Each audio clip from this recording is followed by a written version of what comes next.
Welcome to Learning to Paint Acrylics with Jesse Walter. I'm Jesse. Today we're going to discuss how to paint a primary gradient from blue to red. Our objectives will be to discuss the anatomy of the brush, different brush types, importance of color theory, and how to paint the blue to red gradient. The brush anatomy includes the handle, bristles, toe, belly, heel, and the ferrule. Brush anatomy, the number. Brushes start from 0, 0, 0, then go to 0, 0, 0, 1, 2, and up. The higher the number, the bigger or wider the brush is. The consistency between brands will differ. Brush anatomy, bristles. Bristles may be synthetic or derived from various types of hair. Bristles will vary in stiffness and will have variances in application of paint onto the medium or canvas. What's important is that the bristles do not fall out while you're applying the paint. The ferrule is a ring or press cap which secures the bristles to the handle. This can be made of metal or plastic. The handle is typically made of wood, plastic, or bamboo. The length of the handle ranges from short for travel size to long, which is ideal for large canvases. Toe. This is the end of the bristles. The belly. This is the middle part of the bristles.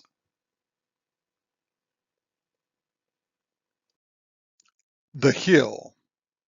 This is where the bristles go into the ferrule. There are a lot of different brushes. Today we're going to discuss the following brush types. The filbert brush, the round brush, flat brush, the rigger or liner brush, the mop brush, and the fan brush.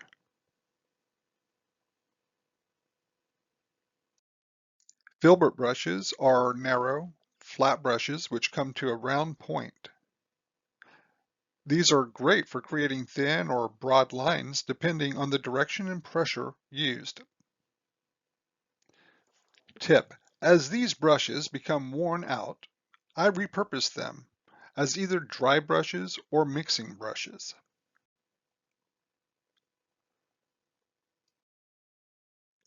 Round brushes are the most traditional brush shape.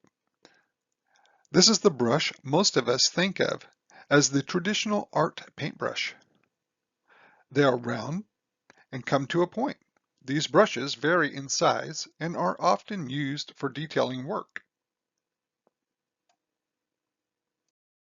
Flat brushes are more wide than thick and vary in size and length. Flat brushes are great for creating broad strokes like the filbert brush can be turned on its side to create thin strokes. Flat brush is great for creating gradient backgrounds. Rigger or liner brushes are thinner and longer than a round brush. These brushes vary in shape, as most come to a sharp point while others may have a squared or flat tip. Rigger brushes are used for creating consistent, thin lines.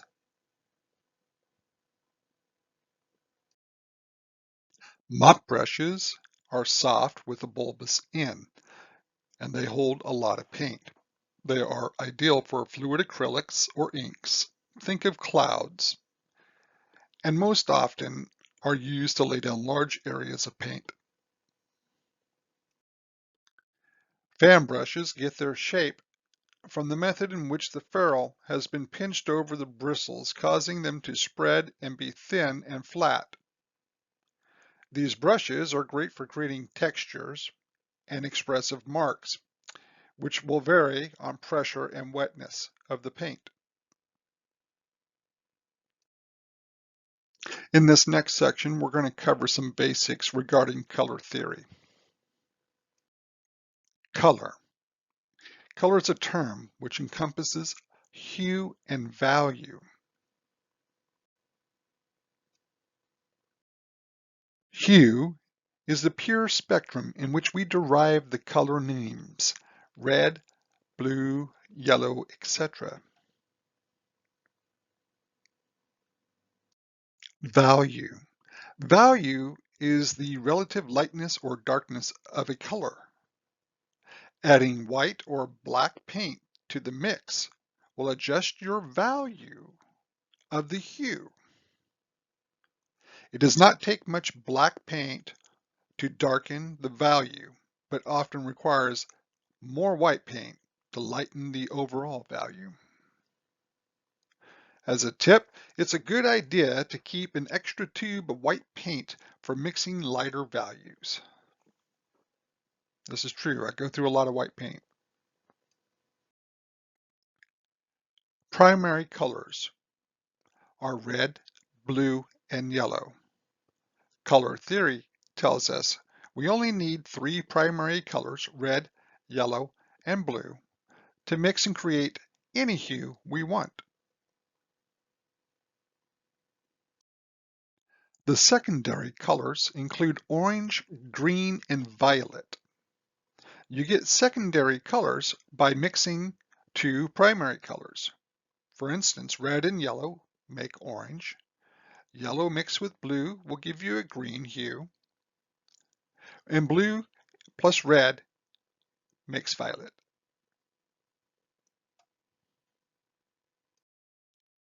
Brown. Mixing equal amounts of all 3 primary colors will produce a variation of brown.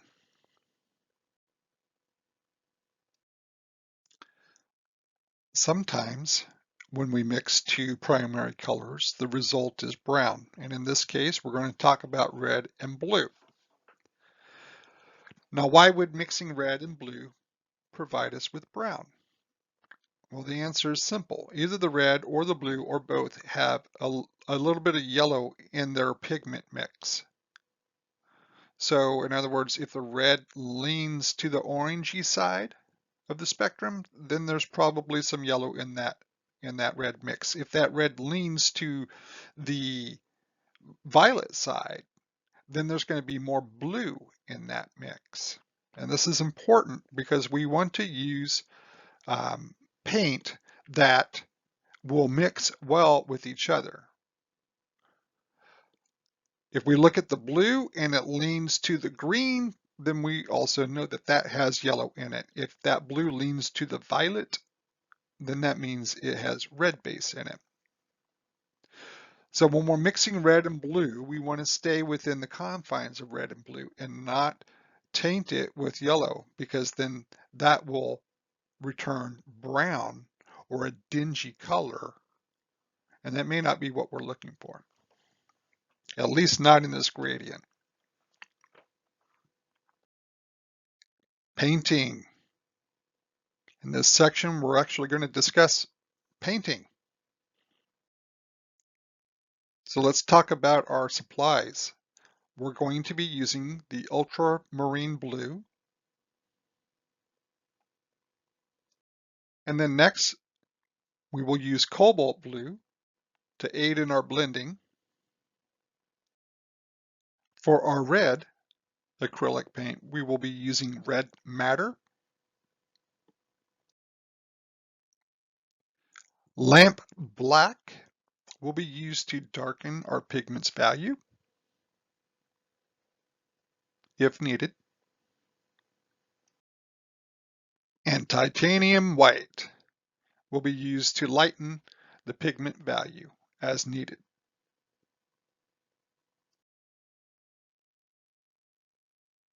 For our medium, I will be using Bristol paper. Dimensions are 9 by 12 inches. This is 96 pound. It's fairly thick paper.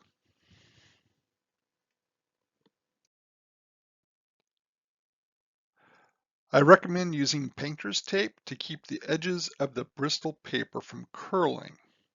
The curling occurs as the paper absorbs the moisture from the paint and water. Painter's tape will reduce the tearing of the paper and peeling of the paint and creates a clean border when removed. Wait for the paint to dry before removing. Additional supplies for this project include a number 100 nylon 1-inch flat brush, my painting palette, 2 water containers, and some rags. I have placed 3 dabs of paint on my palette. This one is the aquamarine blue. Next is the cobalt blue. And finally, red madder.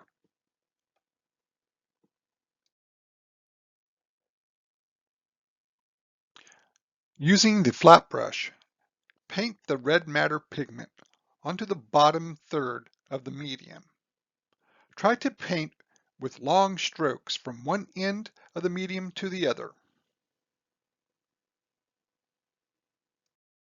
Remember to dip your brush in the paint and water often. Keeping the paint wet is one of the major contributions to creating a smoother gradient. Maintaining a balance in viscosity is very important. As I'm painting, I keep dipping my brush into the water, keeping that paint wet, helping that blending process. After you've covered the lower third of the medium with the red madder paint, be sure to clean your brush thoroughly. This is important as we move to the next step of adding blue to the top third of the medium. We do not want to taint the richness and the vibrance of that blue with a smidge of red.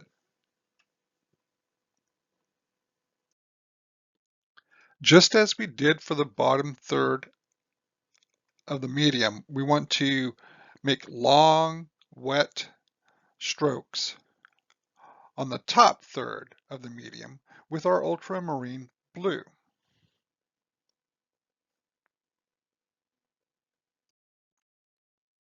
Once we have the top third of our medium covered with the ultramarine blue, we want to focus on creating a violet color.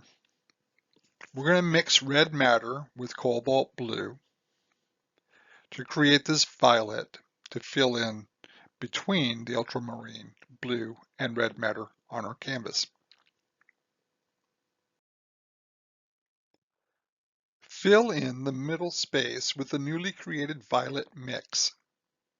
Keep the paint and the brush wet for the best results. In order to balance the value of the red madder cobalt blue mix, I mixed in some titanium white. Blend in the lightened value as needed. You may have to repaint several passes over several sections in order to get your blending where you want it. In order to smooth out that transition between the bottom third and the lightened version of the violet mix, I added additional red madder to that mix and applied that with the long, broad, wet strokes between the red madder and the violet mix. Continue blending between the middle and lower third as needed. Finally, wipe the excess paint from the medium with a wet brush.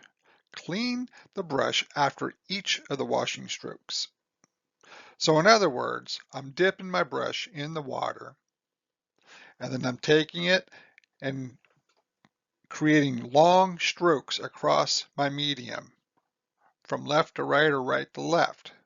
I do not pause or hesitate in those strokes. And after each stroke, I clean my brush, dip it back in the water, and wash back over again. Finally, let your painting dry. Then peel the tape off gently, and you will have a beautiful blue to red gradient. Thank you for watching this. I hope you enjoyed, and I hope you learned a lot.